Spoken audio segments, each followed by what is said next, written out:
bienvenue to everybody for this talk about Winter Flowers by Angélique Villeneuve, which has been translated by Adriana Hunter, and which is published actually this week by Peirene Press. So I've got it here. So this is coming out on Thursday.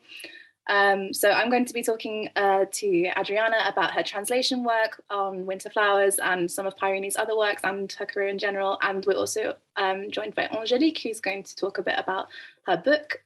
So if you have any questions, as Caitlin said, please do put them in the chat. So my name is Maddie. I work at Peirene Press. I've been at Pyrenee for almost 2 years now. Pyrenee is a small independent publisher of literature in translation. We specialize in European literature, but we don't exclusively do European literature. And we also tend to do short novels, so usually under 200 pages or short story collections. And yes, as Caitlin says, this is our latest book. So I'm just going to introduce now Adriana and Angelique. So Adriana Hunter is a translator from the French. She's translated over 90 books, mostly works of literary fiction. She won the 2011 Scott Moncrief Prize for her translation of Beside the Sea by Véronique Olmy, which I have here, which was actually the first book that Peirene Press ever published. And I'm really looking forward to hearing a bit more about that in a moment. And she's published many other books by many other authors since. And she's been shortlisted twice for the Independent Foreign Fiction Prize. And she's also translated 3 other books Beside the Sea and Winter Flowers for Peirene Press, which I also have here.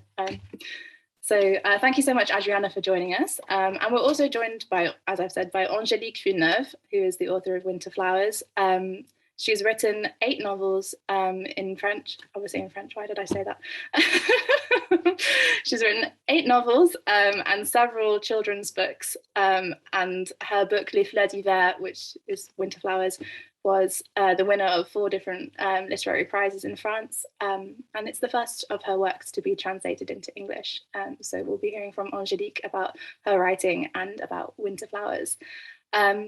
Okay, so I'm going to start by talking a bit to Adriana about her translation work, and then we'll bring Angélique into the conversation a little later. So Adriana, hi, thanks so much for joining us. It's really lovely to finally meet you properly and that you can be here with us today. I would like to just start off by talking about your career in quite a general way. So firstly, how did you start?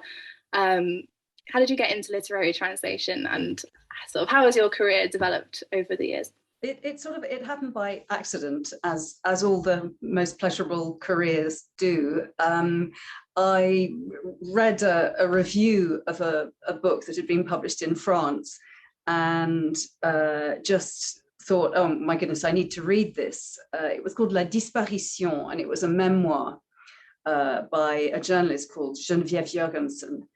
And it was an incredibly moving story of a woman who'd lost 2 children in a car crash. And I was absolutely blown away by it and decided that, more people need to read this. It shouldn't really only be available to French readers. And I sort of sent it around to all sorts of publishers, and, same old. Everybody wrote back saying, thank you, but no thank you. And I kind of forgot about it and got on with my life. And then 6 months later, the then editor at Flamingo, Philip Gwyn Jones, faxed me. This tells you how long ago it was. It was when we had faxes. Faxed me to say, oh, through a friend of a contact, this text has landed on my desk. And he went ahead and published it. And I haven't really stopped working since. That was 22 years ago, I think. I've just been incredibly lucky. It went from there. That book was very well received, and it was shortlisted, I think, for the Scott Moncrief, and that started a snowball rolling. And I've been very lucky to be commissioned to do a lot of translation. But I've also continued to find books that I love and to try to bring them to publishers' attention. What kind of books do you tend to look for? What's the sort of the kind of book that pulls you in and makes you want to say, yes, this should be brought to a wider? I mean, they vary enormously. I really like emotional intelligence, and I really like strong characterization and an interesting narrative voice. I'm not so keen on sort of breathtaking action and that sort of thing. It's a bit like my film tastes as well. So if I'm grabbed by the voice, and if I think there's a truth to it, however outlandish it may be, and some of the voices that I enjoy. In fact, there's a new book out with the Rentrée this year called Feu. What's the author's name? Marie Rogers, her name is, and it has two narrative voices, and they're both so gripping. I don't know if anyone's bought the rights for this book yet, but if they have, hi guys. But I'm just giving it as an example where what really hauled me in was these very distinctive narrative voices, a really interesting way of telling the story. So that's something I'm fascinated by. And yes, as I said, that kind of emotional truth where books tell you something about the world we live in, something about what it means to be human. That sounds like a cliche, but I'm fascinated by what makes people tick. Yeah, and it's really interesting listening to you say all this stuff, because I'm thinking, oh yes, well, this sounds like winter flowers to me.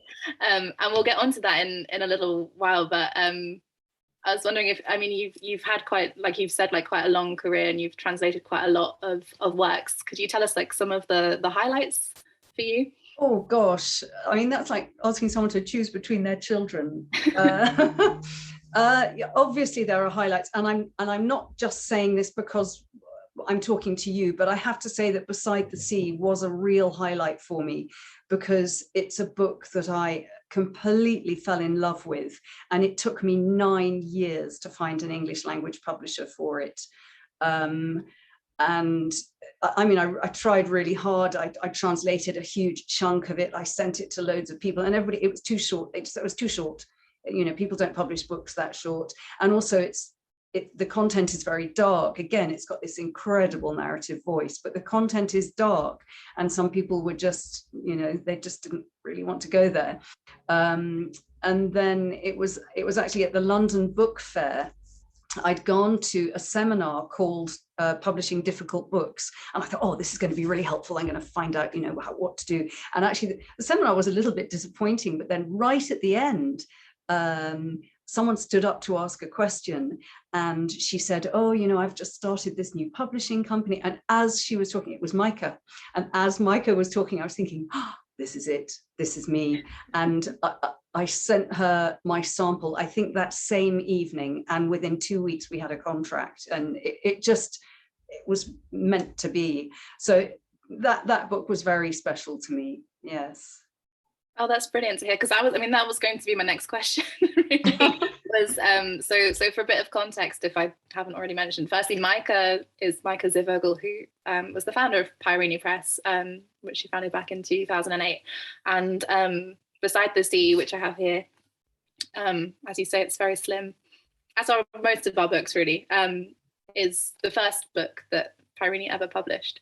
So yeah, that was really going to be my next question, of how you got involved with Pyrenee. Or can I ask then, in that context of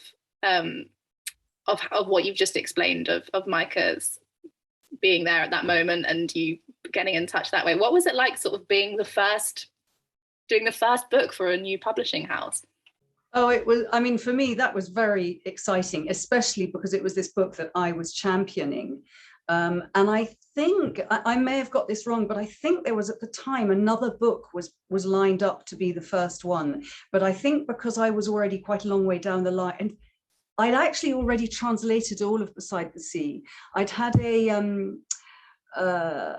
been translator in residence at the Villa in Lyon.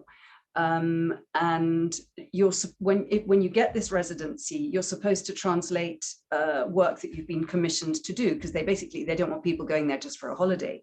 But I said to them, look, I've got contracts, I have got work, I'm not just coming to have a holiday, but I want to park my work for these weeks and focus on a book I really believe in. And the Village very graciously said, yeah, fine, she can do that.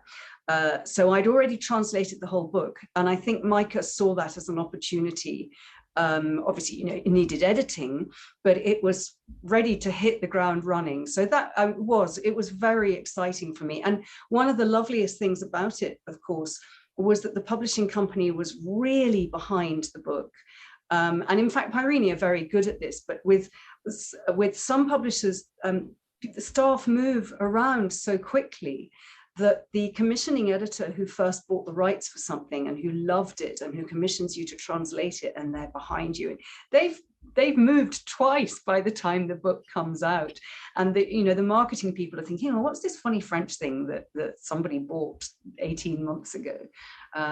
So for me, that was a really nice experience, that to have a publisher that was really behind it and really publicized it, and the book did very well.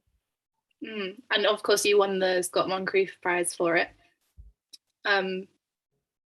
Is there, just generally speaking, do you feel there's a difference, a significant difference between translating something for a small press and for a larger press?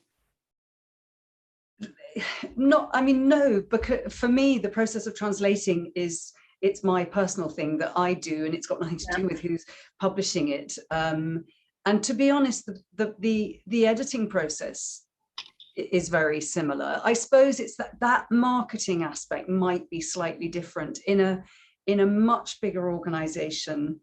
They've got so many books that they're working on, and this rather beautiful foreign book with an amazing narrative voice that I've toiled over to recreate and all that, it might not be top of their priorities. Whereas in a smaller press, there's less output, and each book carries a bit more weight, and so that would be the only difference, I would say, possibly. And then you've translated quite a few books for us over the years. I've actually got them all stacked up here, and it makes like a nice little stack. I'm not sure this is in chronological order, but these are all of the books that you've translated for us. So there was Beside the Sea to begin with, and then we've got three more. Reader for Hire, Under the Tripoli Sky, and Her Father's Daughter. Well, that's not very neatly done. Reader for Hire was a really interesting story, because 100 years ago in a previous life, I used to be a film publicist, and I worked for a small independent publicity company. And because I spoke French, I got to do publicity for all the French language films that came and went. And when I was contacted by Peirene about Reader for Hire, they said, oh, you won't have heard of this, and it's 10 years old, but it's quite funny and it's quite sassy, and it's called L'Électrice. And I said, oh, I did publicity for the film of it, and I knew the book inside out because I did the publicity. Michel Deville made a film starring Miu Miu, and I'd worked on the film, so of course I'd read the book. And I said, yeah, I know that. And they couldn't believe it. So it was just one of those extraordinary coincidences. Yeah. What's that? I mean, do you want to maybe tell everyone just a little bit about each of these books that you've done for us? Yes. So Reader for Hire is the story of a woman who has an incredible reading voice. Yes. Yes. I mean, it's very funny, and it's quite sassy and a little bit naughty, and it's about this woman who she's a little bit of a sort of loner, a little bit of an oddity, and maybe life has slightly passed her by, but she has a beautiful reading voice. So she offers her services to read to people, and there's a lonely little girl and a bored elderly woman and a man who might possibly be not entirely interested in her reading voice. And it's just sort of what happens to her and how she evolves through this quirky choice of career. It's a great book, yes. So we've got, and then there's two more. There's Under the Tripoli Sky and Her Father's Daughter. So these are both. I mean, it's been a little. So Winter Flowers. It's been like a few years since you've done one for us. Yes, I think Her Father's Daughter was the most recent. Before Winter Flowers. Under the Tripoli Sky was a really interesting one because it's set in North Africa, and I used to live in North Africa, and it wonderfully evocates that sort of it's a wonderful evocation of the smells and the heat, and fascinatingly the boredom of this little boy growing up it's surrounded by women, because, you know, until boys reach maturity, they live kind of in a very indoorsy, domesticated environment, and he's very, very bored, and a little bit lonely, and this sort of sexual awakening is happening, and he's trying to figure out the world. And it was a really, really interesting book to work on, especially because the author is a jazz musician, and the book has a sort of beautiful musical structure to it, and there are these sort of literally like riffs where you can sort of feel that he's got an idea, and he's then extemporizing on that idea. It was very poetic language, which was lovely to work on. Yeah. And then finally, Her Father's Daughter, I sort of realized, because I haven't read it, that it's in some ways quite similar in its theme to Winter Flowers, in that it's a wartime sort of family drama. Yeah, there are really interesting parallels between the two. Her Father's Daughter is set during the Second World War, just after the Second World War, I think. And again, it's about the return of a father. And this is very beautifully about the relationship between the father and the daughter, who's really hardly known him. Oh, I'm sorry, my daughter's cat is making very strange noises. I hope you can't hear it. And I've banged on a lot about narrative voice, but that was something that really, really attracted me to Her Father's Daughter. It's a lot of it, although it's not written in the child's voice, a lot of it is seen from the child's perspective. And it is an absolute masterclass in restraint and in that great thing, show, don't tell. The author doesn't tell us anything. She just shows us what the child saw. And there's an episode where her mother clearly goes to have an abortion, but you only glean that from what this very young child saw and what she sort of knew happened. But it's brilliant because it doesn't say, you know, she went to the hospital and she, you know, had the, or no, she doesn't have an abortion. I think she has a baby adopted. That's right. She has a baby and the baby is adopted. And it's so good the way it's presented from the child's point of view, but without being sort of syrupy and treacly. And it's a yes, as I say, a sort of masterclass in restraint and show, don't tell. Yeah, well, thank you for telling us a bit about these. I wanted to like sort of just go through, you know, some of the ones you've done for Pyrenee and a bit beyond Beside the Sea, especially because Beside the Sea is unfortunately not in print anymore, but these three are. I'm sorry if you didn't know that. So perhaps now we can talk a bit about then how you came across Angélique's work. Well, I still look at, obviously I get commissioned a fair amount, and that's how most of my work comes along, but I still like to keep an eye out for interesting books that are out there. And I think it was 2 years ago now, in the Rentrée littéraire, I came across Angélique's book Maria, which was not her latest book, but the previous one. And actually, I still carry a candle for that book, and I still hope somebody will buy the rights. Again, it's got this great voice, and it's about a grandmother who simply can't cope with the fact that her second grandchild is being brought up as gender neutral. She just doesn't understand it. She doesn't get it, and she feels shut out by her daughter and son-in-law. She feels she can't engage with the baby, and it's a wonderful book, and I really loved it. And I did my usual thing. I put together a little package and, you know, translated some sample material. And actually, Peirene was one of the companies I approached, and I think the people at, you weren't there at the time. I think it was Stella. I was there. Oh, were you?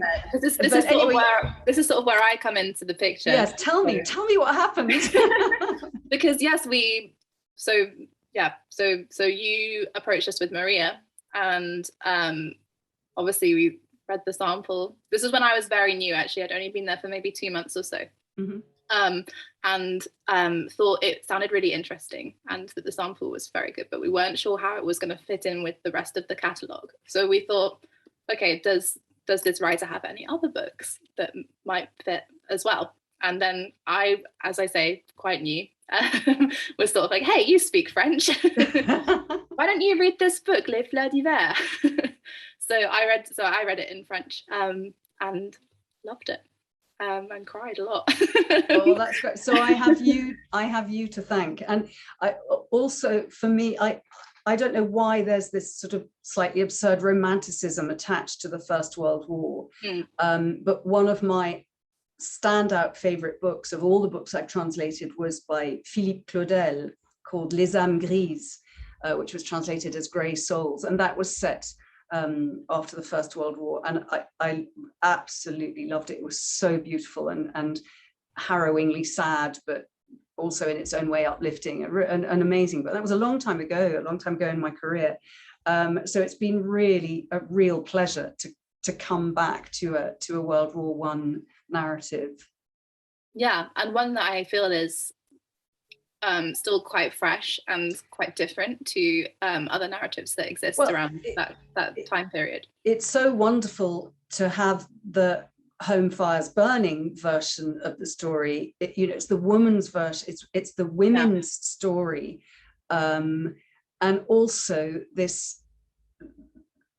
central character Toussaint has this terrible facial injury, and people have a slightly prurient interest in that. It's fascinating. How did they do that 100 years ago now? How did they mend people whose faces were torn apart?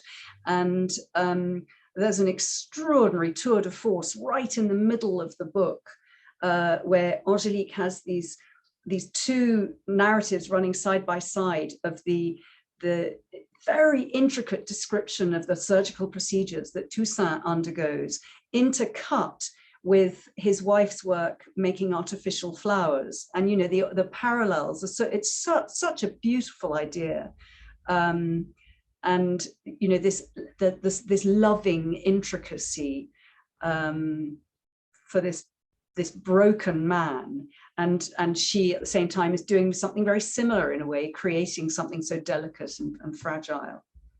Yeah. Well, I think this is obviously a great point to bring Angélique into the conversation. So just for the audience, what's going to happen now is I'm going to ask Angélique some questions. She's going to reply in French. Adriana's going to interpret for us.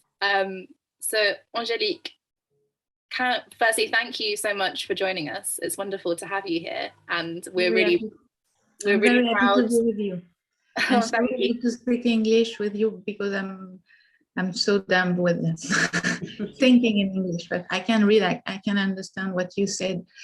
And I'd like to say something about de quoi vous parliez, ce chapitre où la fabrication des fleurs se mélange à la réparation de la figure, le chapitre 13. J'étais persuadée que mon éditeur allait me dire de l'enlever.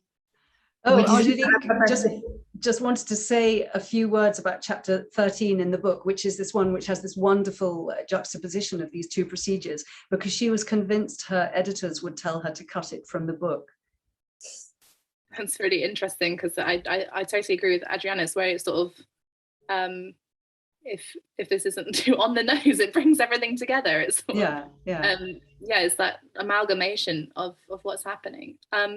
But just to broaden this out a bit, Angélique, could we start by maybe in your own words, you can tell us a bit about Winter Flowers and what kind of book it is, and also how you decided to write this story of this woman, this, poor working class woman, and her husband who has this facial disfigurement, and where the idea for this story came from. Okay. J'écris toujours pour l'instant sur des femmes, et des femmes qu'on ne regarde pas, qu'on n'écoute pas, qui sont à la lisière. C'est ça qui m'intéresse. I always write about women at the moment, women who are not seen and who are not heard, who are on the edges. That's what I'm interested in. Et j'ai eu l'idée de ce livre, je me souviens exactement quand c'était, il y a un petit moment, en 2012 je crois, j'étais à un salon du livre et je cherchais un sujet. Et souvent, I remember very clearly when I got the idea for this book, which was a while ago now. It was in 2012. I was at a Salon du Livre, a book fair, and I was looking for a subject. Et quand on cherche, souvent on ne trouve pas. Et là, j'ai trouvé, en fait, en lisant la 4e de couverture de ma voisine de table, qui avait écrit un livre qui se passait pendant la Première Guerre mondiale et qui racontait l'histoire d'une infirmière pendant cette période. When you look, you very often don't find, but on this occasion I did, just by reading the cover of the woman who was on the next table to me, and she had written a book set during the First World War about a nurse working in those conditions. Non, évidemment, je n'allais pas écrire la même chose, et d'ailleurs, ça n'est pas l'histoire d'une infirmière, mais tout à coup, j'ai compris sur quoi je voulais travailler, et je voulais travailler sur la blessure et sur la peau, et sur le silence. Et quand on met tout ça ensemble, ça donne l'univers.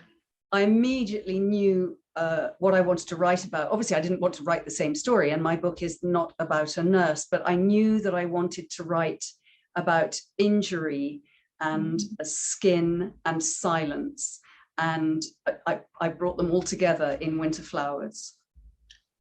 Et pendant la nuit, je dormais chez une dame qui m'hébergeait dans ce salon, et auquel il est d'ailleurs rendu un petit hommage, puisque mon héroïne vient de ce village où j'ai dormi, dans le lit de son petit-fils. Et le livre est arrivé pendant cette nuit, et je savais que ça allait être au centre une femme et une ouvrière. Je ne savais pas encore ce qu'elle allait faire, mais je savais dans ce lit, sous la couette Snoopy, que ce serait une ouvrière. And that night, I was staying, I was in a sort of bed and breakfast in a woman's house, and that she's actually owed a debt of gratitude because she lived in the village that's featured in the book. And that very night, the book fell into place in my mind, and I knew I was going to be writing about a woman and that she would be a working class woman. I didn't yet know what her job would be. Et alors, à ce moment-là, je suis rentrée à Paris et j'ai commencé mes recherches qui allaient être assez longues et partir dans pas mal de directions, retrouver mes souvenirs sur la guerre de 14 et puis ensuite entrer dans la chair, entrer dans leur maison. So then I went back to Paris and started my research, which was actually quite a long process because I had to go back through what I remembered of things I'd heard about the First World War, and then more specifically thinking about flesh and thinking about their home, where the family live. Et en fait, sur les ouvriers, il n'y a pas grand-chose. J'ai trouvé beaucoup de choses sur les bourgeois à l'époque, mais pour trouver à quoi ressemblait un appartement parisien du petit peuple d'une famille ouvrière, c'était compliqué. Et puis, je voulais tout savoir de Jeanne. Je voulais savoir ce qu'elle mangeait, comment elle s'habillait, comment elle dormait, peut-être l'odeur qu'il y avait dans son cou. Je voulais tout savoir. Je voulais être dans la pièce avec elle. And I had to do a lot of research about working class life during the First World War, and there's really very little about it. There's a lot about how the middle and upper classes live, but really nothing about ordinary working people at the sort of lower end of the spectrum. And I wanted to know everything about them, to find out about what their apartment might have been like, and what Jeanne ate and what she wore and how she slept, and even the smell in the crook of her neck. Et c'est en faisant ces recherches que j'ai trouvé l'idée qu'elle allait être fleuriste, c'est-à-dire donc fabriquer des fleurs artificielles, comme on disait, en chambre, chez elle, puisque à l'époque, les fleurs artificielles étaient extrêmement utilisées pour les toilettes des bourgeoises. And that was when I got the idea of her being an artificial flower maker. The artificial flowers were in huge demand at the time. They were used a lot, and it was just one of the jobs that women did, what was called at the time en chambre, in room. It was kind of 100 years ahead of its time. It was work from home. Sorry, Angelique didn't say that. I just interjected that. And so that was during the research that this idea came to me. Oui, parce que j'ai trouvé donc un résultat d'enquête qui a été fait sur différentes ouvrières en chambre, des lingères, des femmes qui fabriquaient des chaussures et ces fleuristes. Et tout à coup, je me suis dit, mais c'est ça. Et c'est ça qui est formidable quand on écrit, quand on se dit c'est ça. Parce que il y avait la beauté des fleurs qui allait entrer comme un choc avec la violence de la guerre et aussi, pardon si je parle trop, et aussi le geste voilà, qu'on voit dans ce chapitre 13 de la fabrication de la beauté qui va résonner avec je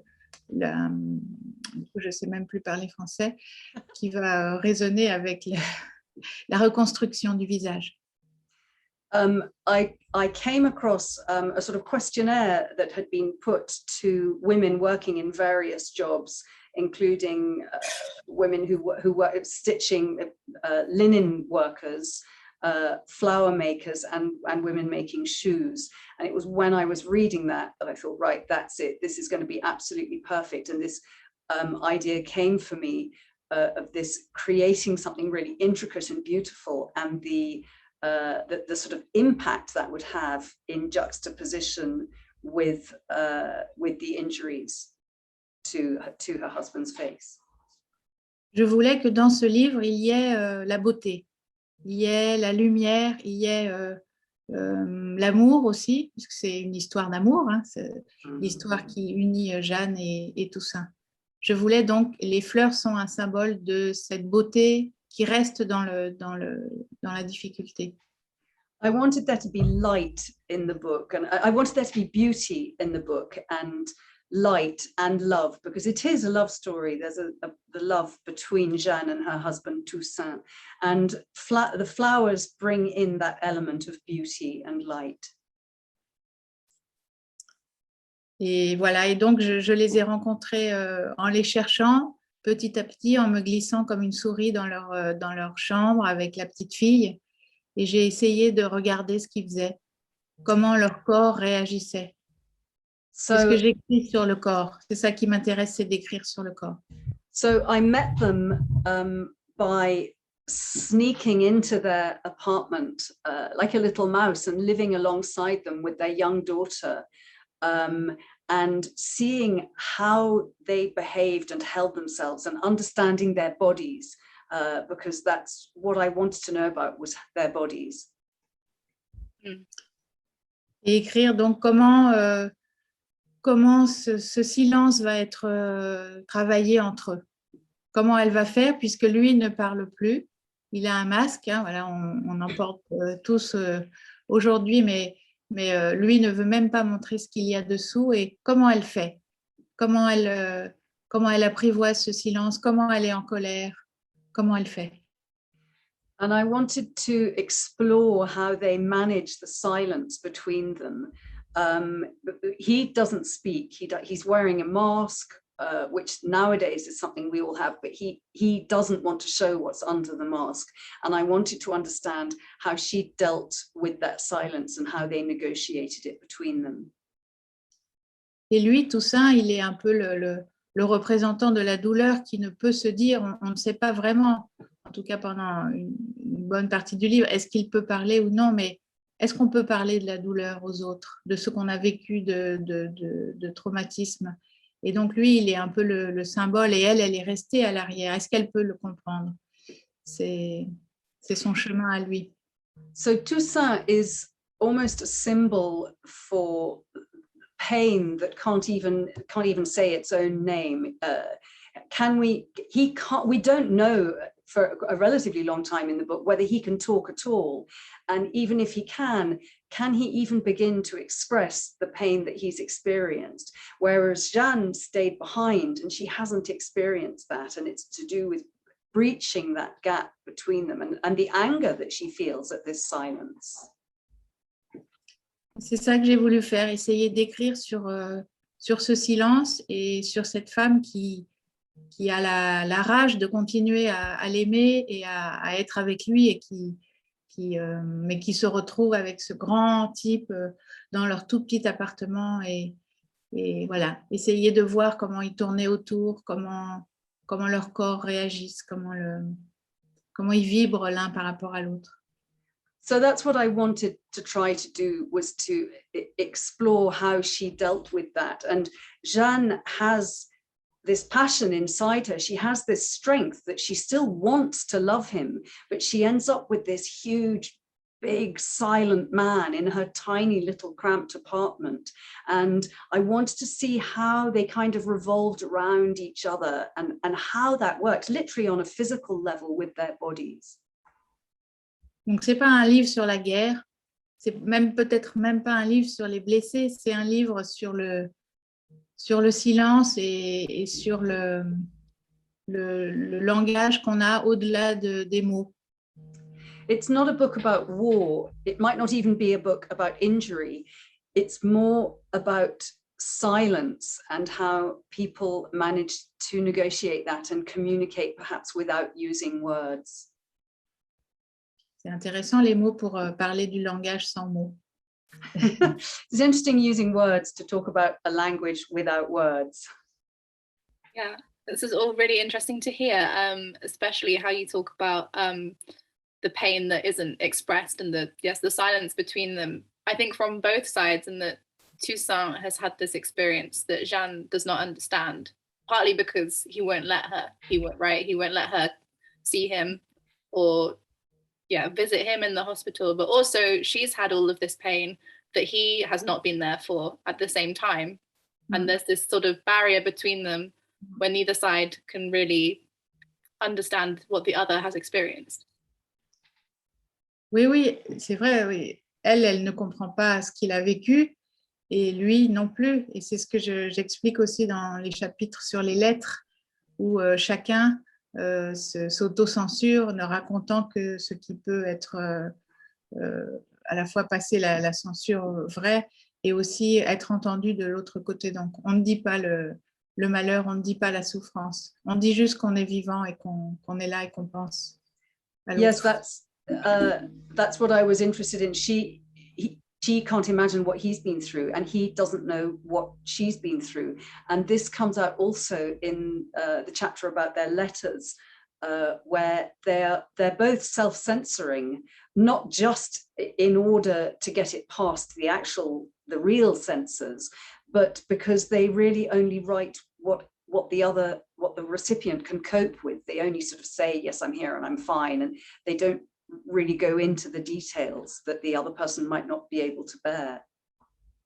I think it's really beautiful, I feel, because like you say, it's not just about the war, it's not just about the context of the war, but this is something that is, relevant to all of us, not being able to express things even to people that we love and not being able to have that communication. And I think you can see that even in parts of the book that explore their lives before the war. So this is, yes, I wouldn't say it's really a spoiler, but essentially Jeanne and Toussaint, they have a living child, Léonie, but they also had a child, Bella, who died. And there's a bit where they are going back into Jeanne's memory of how Toussaint sort of dealt with his grief on his own. And she follows him and sees him just very distressed, and she can't go to him.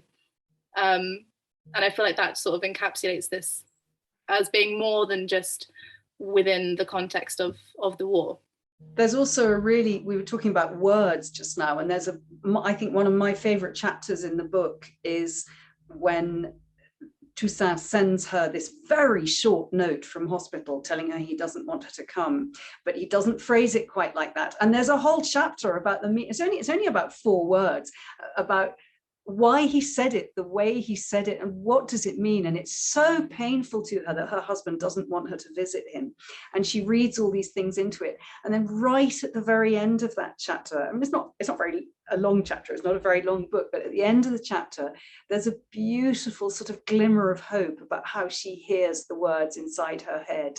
And she has this momentary sort of visions of his body as it might have been. It's not said as explicitly as this in the text, because the text is far more restrained and delicate, but you can tell she's thinking about them making love. And it's just such a beautiful evolution from this sense of complete rejection to her still somewhere deep down, she loves this man, and she's still thinking about him as her lover, as the man she loves. Oui, elle travaille autour de cette phrase, là, je veux que tu viennes pas. Et petit à petit, elle gomme des mots pour que ça devienne quelque chose finalement qu'elle peut accepter, et aussi, comme vous disiez, des images qui viennent, et au contraire, ça va être une parole d'amour au lieu d'être une parole de rejet. Et c'est donc comment on fabrique, comment on s'arrange avec la réalité pour continuer. So I worked with these words, I want you not to come. And Jeanne gradually kind of erases parts of the phrase until it becomes something palatable, something she can listen to. And that's part of, it was like a sort of indication of the process of how we manage what we can cope with. Yeah, I was. J'aimerais que cette phrase, elle soit cabossée en français. On ne dit pas je veux que tu viennes pas. Oui. Et ça m'a d'ailleurs souvent on m'a parlé, je ne sais pas d'où elle vient, mais j'aimais qu'elle soit cabossée comme lui. The sentence is kind of misshapen in the same way that he is, in fact, and I wanted it to sound like that. I'm not quite sure where the idea of it came from, but that's what I wanted it to sound like. And now actually this is me speaking as a translator. When that, oh, have you gone? Oh no, you're still there. Everything went black for a minute. When I read that chapter, when I first come across those words, I want you not to come, I sort of picture readers going, oh God, this translator's rubbish. No one says that, but that's exactly what it's like in French. It's not a sentence you would normally say, and that's part of the beauty of it, is the way he's come out with this slightly lumpy sentence. Yeah, I think it's interesting that we've landed on talking about this phrase, because I remember as I was reading it in French, I came across that, and it was all of this talk about the way that he's constructed this one sentence, and I thought, okay, that's going to be interesting to translate as well, because it's sort of the way it's formulated in the French is that the pas, the not is at the end, and she can sort of drop it off and pretend it's not there, and so yeah, that didn't work quite so well in English, but I got rid of it somehow. I remember when I read your translation, I was like, oh yes, you handled that very nicely. So moving on to something slightly different, I wondered if we could talk a bit about the representation of sort of disability in the book, and the way that Toussaint is disabled in that he has this facial injury, that's this disfigurement, but also in terms of how traumatized he is. And I guess also more generally through the books, there's a really affecting scene where Jeanne is on the metro, and there are some sort of war wounded. There's one man with similar facial injuries and another man with an amputated arm. And the way that they are sort of seen by the other passengers is very distressing to Jeanne. The way that they're seen as sort of heroic, when she, or that is, it's something that they've made this huge sacrifice. Sorry, Angélique, if this is not very clear. Sometimes I start asking a question, I don't know where it's going, because it's not a specific question, it's a broad theme. But I was wondering if you could talk a bit about that, and also, sorry, another thing, the research that goes into writing this kind of subject, if that made sense. Ok, peut-être Adriana, tu peux m'aider pour... Oui, enfin, au début, elle avait parlé de la scène dans le métro. Les autres blessés, par exemple, dans le métro, quand Jeanne, elle est vraiment choquée, non vraiment par la blessure, mais par la réaction des autres passagers. Alors, d'un certain côté, il y a ça, et le fait qu'il y en a qui les plaignent, il y en a qui disent « Oh, ce sont des héros », etc. Et de l'autre côté, ce que vous avez fait comme recherche pour arriver à comprendre ces réactions et la vie des blessés. Merci. Is that okay? Was that sort of where we were going? Yeah. It was much clearer than what I said. No. I just want to be sure. Oui, j'étais intéressée de voir comment on regardait ces blessés. Et j'ai lu qu'on les donnait beaucoup en exemple. Et donc, il y a en effet dans le livre le personnage de cette femme qui apostrophe les enfants et qui leur dit de façon incroyablement violente, c'est pour vous que les papas, que les oncles, que les frères meurent. Et ce sont ces enfants-là qui vont faire la Deuxième Guerre mondiale. Donc, il y a cette culpabilité incroyable qu'on met sur la jeunesse française à ce moment-là, française. I was very interested in how people looked at the wounded, and very often they were held up as examples, as Maddie said, as these heroic figures. And that's why I had this woman in the metro who really aggressively, she collars children and says to them, it's for you, it's for your sake, you, the youth, it's for you that these brothers and fathers and uncles have suffered and died and been injured. And those children would go on to fight the Second World War. And there was this sort of onus of guilt on them, even in their youth. Et je crois que ces blessés, ils ont assez peu parlé, les blessés de la face, mais il y a eu un journal qui a existé à un moment, je ne sais pas si on peut traduire le jeu de mots en anglais, qui s'appelait La Greffe Générale, et qui était un journal plutôt comique, et qui racontait en substance arrêtez de nous regarder, laissez-nous tranquilles. Et c'est ça que je voulais aussi montrer. There's not much literature about the wounded, but there was a sort of review, a sort of journal at the time, which had a play on words on the word for graft in the title. And their general sort of feeling that came from them was just stop looking at us, just stop making such a spectacle of us. Et dans le métro, Jeanne voit tous les gens regarder ses blessés et c'est comme s'ils regardaient Toussaint, c'est comme s'ils la regardaient elle comme femme d'un blessé et elle en laisse tomber par terre, si je me souviens, le paquet de fleurs qu'elle transporte. Et c'est donc cette violence qui rebondit sur elle par l'intermédiaire des autres. Et c'était intéressant de chercher cette violence-là aussi. So in the sequence in the metro, Jeanne sees the way everybody looks at the wounded, and she experiences it as them looking at Toussaint, her own husband, and looking at her as oh that poor woman, oh the wife of an injured man, and she experiences that so violently that she actually drops the box of flowers, of artificial flowers that she's made, that she's delivering somewhere, and Angélique was interested in how she experienced that violence. Et comment elle la ressent dans son corps. C'était ça qui m'intéressait, puisque vraiment, elle est blessée presque physiquement par ça. How she experiences it actually in her body, because it's as if she's physically injured by it. Alors, la fin de la question, c'était les recherches, c'est ça? The research, yeah. Donc, j'ai fait des recherches évidemment historiques. J'ai voulu essayer de coller le plus possible à la réalité, c'est-à-dire même le régiment de Toussaint. J'ai cherché pour que ce soit plausible, qu'il y ait même peut-être un soldat qui vienne de Paris dans ce régiment-là. J'ai étudié le parcours. Voilà, j'ai retenu les noms qui me plaisaient, mais j'ai essayé d'être au plus près du réel. Et ensuite de faire de la fiction qui va donner, à mon avis, une vérité. Je crois que la fiction, elle invente la vérité, mais elle a besoin du réel à la base.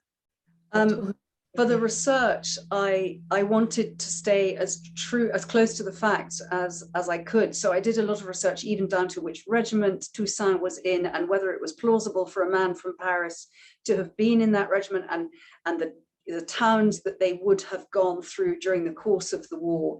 And with that strong grounding of truth, I could then create my fiction. But I feel that fiction needs to be based on truth. Et ensuite, voilà, chercher tout ce qui concerne la vie quotidienne, la nourriture, le chauffage, comment les enfants, est-ce qu'ils allaient à l'école, qu'est-ce qu'ils apprenaient, comment on marche, comment on se déplace, pour essayer, voilà, d'entrer dans le corps de Jeanne, essayer de l'incarner à travers tous ces petits détails qui paraissent peut-être pas importants, mais qui, moi, m'importaient, pour elle et pour toutes les femmes qui sont autour. C'est une société de femmes à ce moment-là, hein, pendant la guerre, dans son immeuble. After that, there was a lot of research about what people ate, how they walked, how they traveled about, whether children went to school, what they learned at school.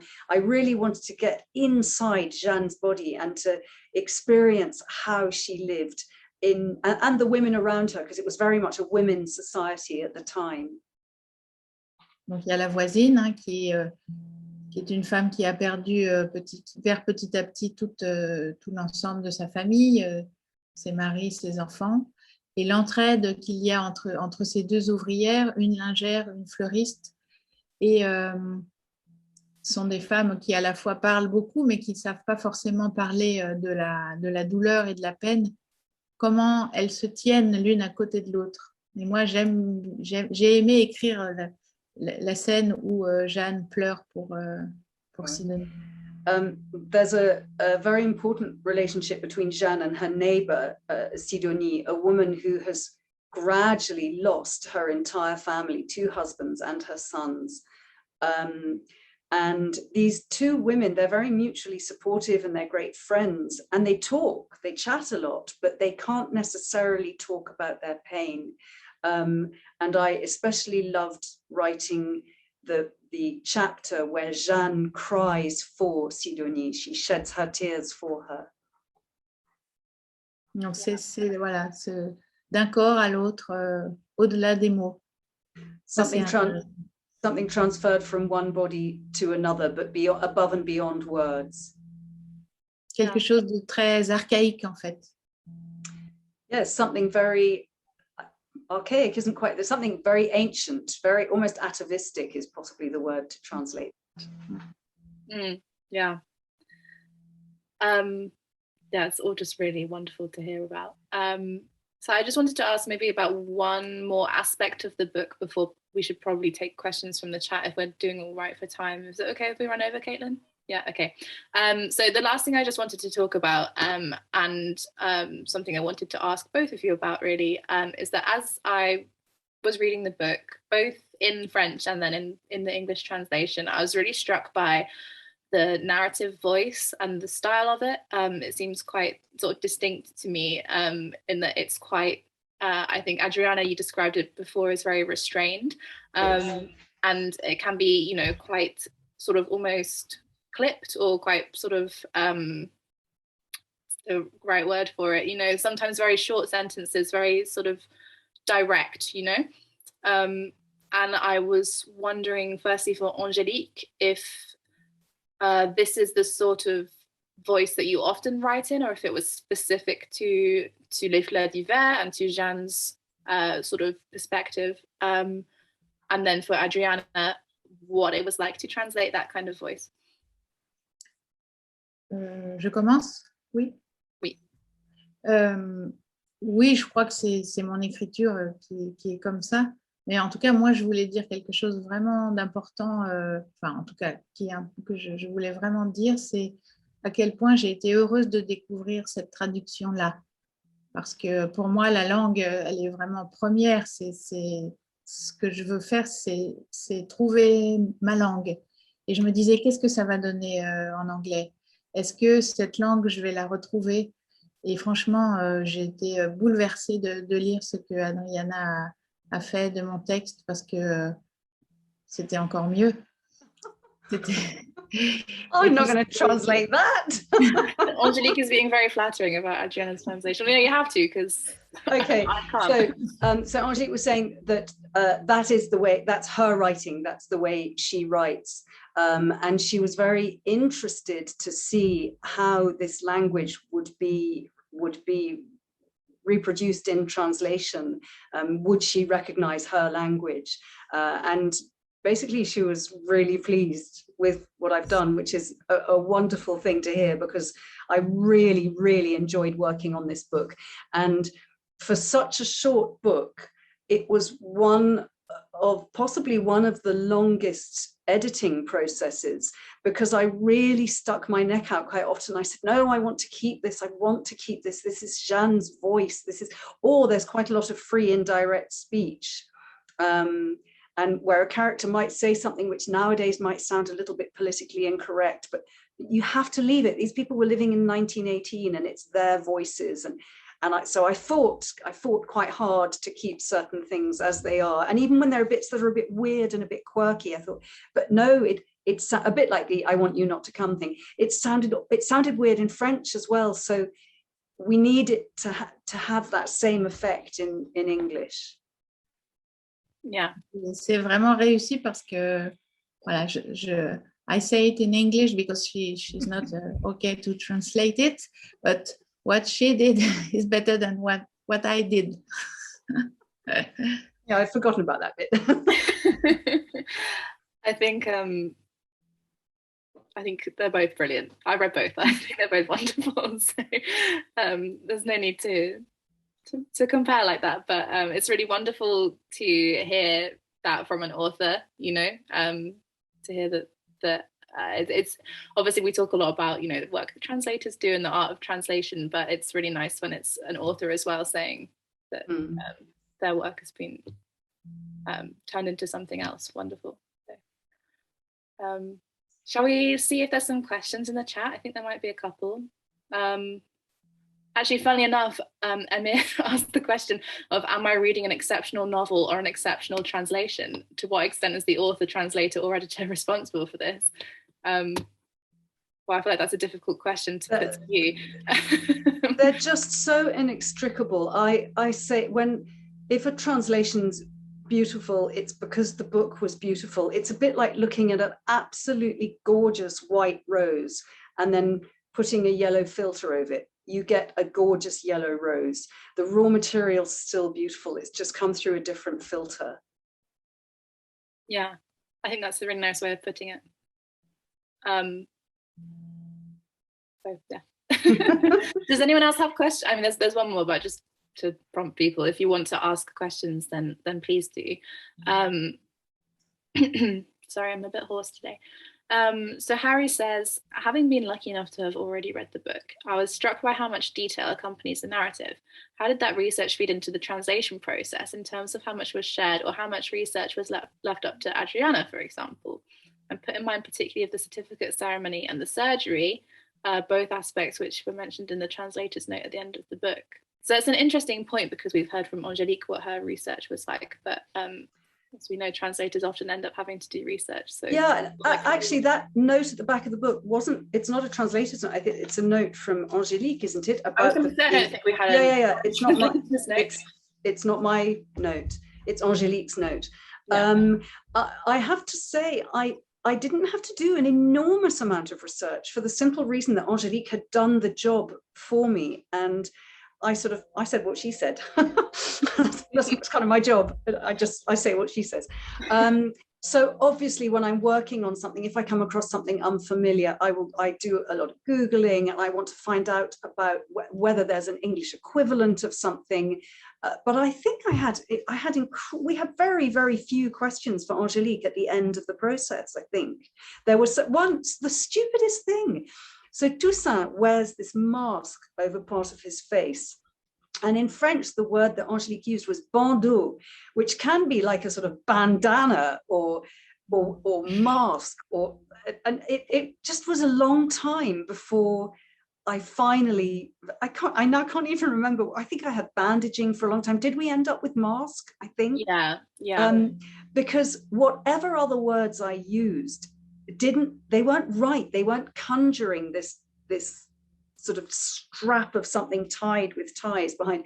Of course, now we all know exactly what we mean with something that goes across your face and ties behind. But at the time, I really struggled to find one word, because if you do a search through the French document of the word bandeau, it comes up again and again and again. And I wanted to use the same word every time. It had to be like in the French, repeating that same word. And so that wasn't really research, but it was just getting my brain around exactly what I should call this thing so that I could use the same word every time. Yeah, well, it's important for building that. Aujourd'hui, j'écrirais masque peut-être. Voilà. Pardon? Peut-être qu'aujourd'hui, j'écrirais le mot masque si j'étais en train d'écrire ce livre aujourd'hui, tellement il est familier, mais à l'époque... If I were writing the book now, I might well use the word mask because it's so familiar, but at the time, that wasn't the case. Yeah, you were a bit ahead of the game with that one. But yeah, I think it's interesting to hear, because it's one of the, it's sort of a really important recurring image through the novel, isn't it, of this covering of some sort over his face, and what it's hiding. So I think I contacted Angélique, and she actually sent me a link to some images online of men wearing these things across various bits of their faces. And that was how I ended up coming up with mask. Yeah.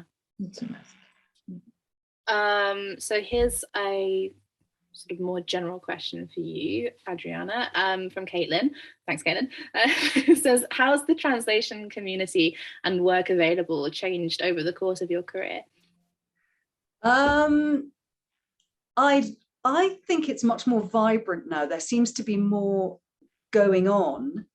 I personally find it more difficult when I'm trying to do this business of championing books. When I find something I love and I really, really want to find a publisher for it, they have really, really shut down now. There are gatekeepers now, whereas before it was quite easy. You had, a few editors and you could send them stuff. And nowadays, unless it's particular editors that you know very well and you have their email address, it's really difficult to get through the gatekeepers and to send them material, which makes me a little bit sad, because it means that, I'm sure they have their scouts out there looking for great stuff, but I worry that they might be, the people commissioning work in translation are being influenced by the marketing machines in the source languages, as opposed to having people like myself who are really passionate. I'm not doing it because I want the work. I'm doing it because I want the book.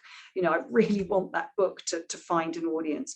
And when there are one or two books, still on my back burner that I just, it aches to think that English readers won't get to read them. So I wish there weren't quite such a please, no unsolicited manuscripts, no unsolicited translations. It must be a nightmare for them. They must be bombarded the whole time, but I wish there were another way of doing it. That's an interesting thing to hear, because my perception is that yes, there's more translations coming out, that people are becoming more sort of open to it, but it's interesting to hear that difference in the way that publishers are receptive to it.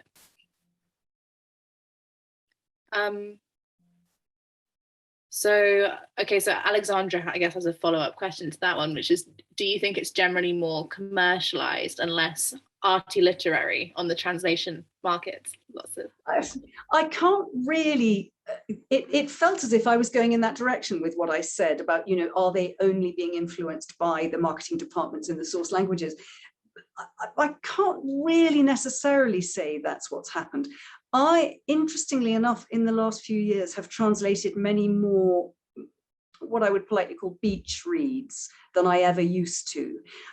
Some publishers have sort of thought, actually, this is quite a good way of doing something. You don't really have to pay much for the rights, and then you don't really have to pay much to the translator, and suddenly you've got a book, sort of thing. whereas before I tended to work on very literary books. And that's not necessarily a bad thing, but I just wonder whether some of the really beautiful books aren't getting through anymore. I don't know.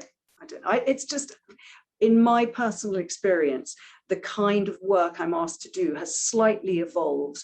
I have done more commercial stuff recently, and I found it much, much harder to place the less commercial stuff. That's interesting to hear. Je voulais poser une question à toutes les deux. Est-ce que c'est courant en Angleterre que le nom du traducteur ou de la traductrice soit sur la couverture? Parce qu'en France, c'est pas toujours le cas. Hein? Je suis très heureuse de voir ça. A very topical question. Is it normal in the UK for the translator's name to be on the cover? Because that's not necessarily the case in France.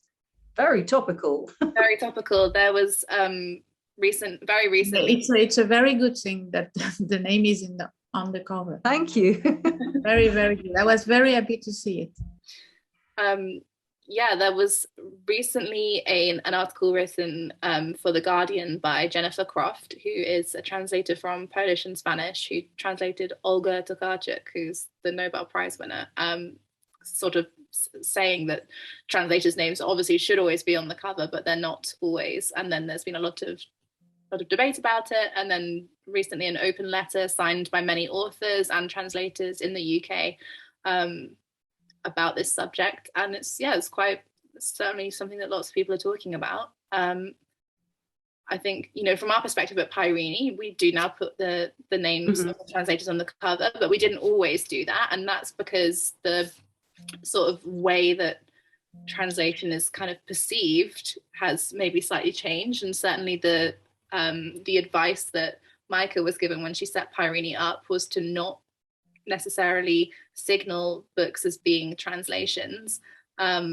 because that would make them harder to sell, and I don't think that's necessarily the case anymore, or certainly we feel it's not the case, or we'd rather put the translator's name on the cover than run that risk, because I don't think it's a risk really, but I think that attitude has changed to some extent in publishers' attitudes in the UK.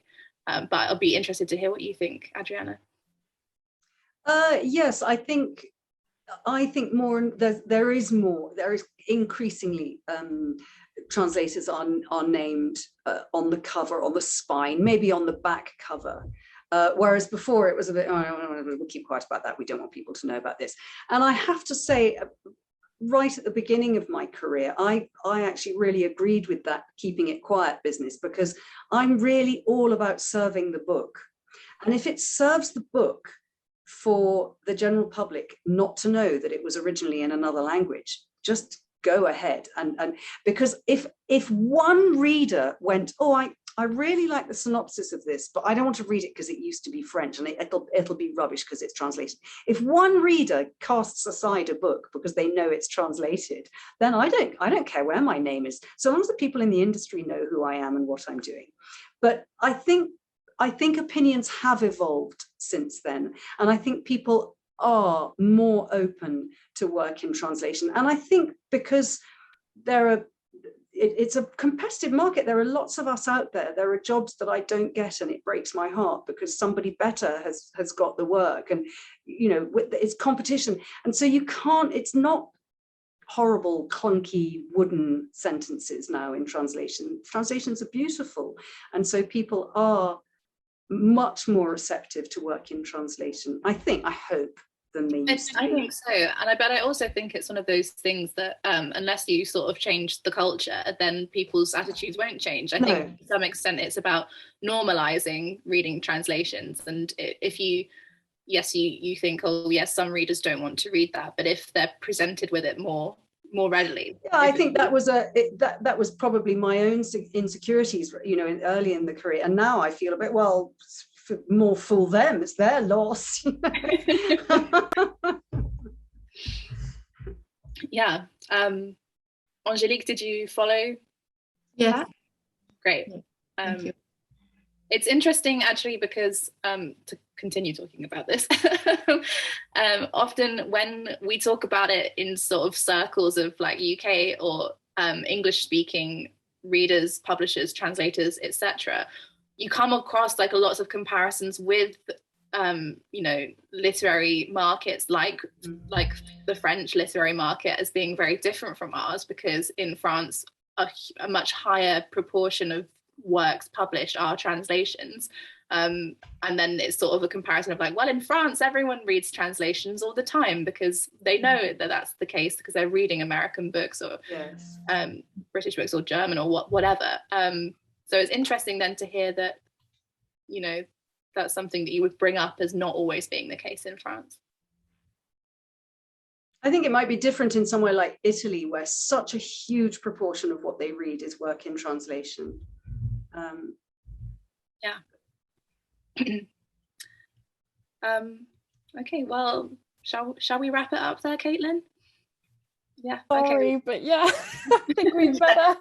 We'd better. I'm really, really enjoying it. So, yeah. Well, thank you for being patient. I think it's always the case when you're having interpreting going on that it's always going to take a bit longer as well. But thank you so much, Adriana and Angelique, for joining us for this discussion. It's been really really fascinating. I hope it's sort of whetted people's appetites for winter flowers. So I think Katie's already posted the link in the chat, but if you are interested in this book, then it's out on Thursday and you can pre-order it, or just order it, really, let's be honest. If you order it today, I will send it out this week from the Pyrenee website. And I should also mention we're having a launch event on October 28th in London at Inca 84 Bookshop. So if you're based in London or you fancy coming into London for that, then Adriana will be there live with Claire Fuller, best-selling author of Unsettled Ground, among other novels. And we'll also be screening a video interview with Angelique as well. So you can get tickets for that on the Inca 84 website. Might as well just plug that as well. And we'll be featuring Winter Flowers at Borderless Book Club on October 21st. So that's the week before the book launch. And you can sign up. Well, you can sign up to the Borderless mailing list, and you'll receive an invitation for that as well. So yeah, sorry, that was suddenly a lot of information.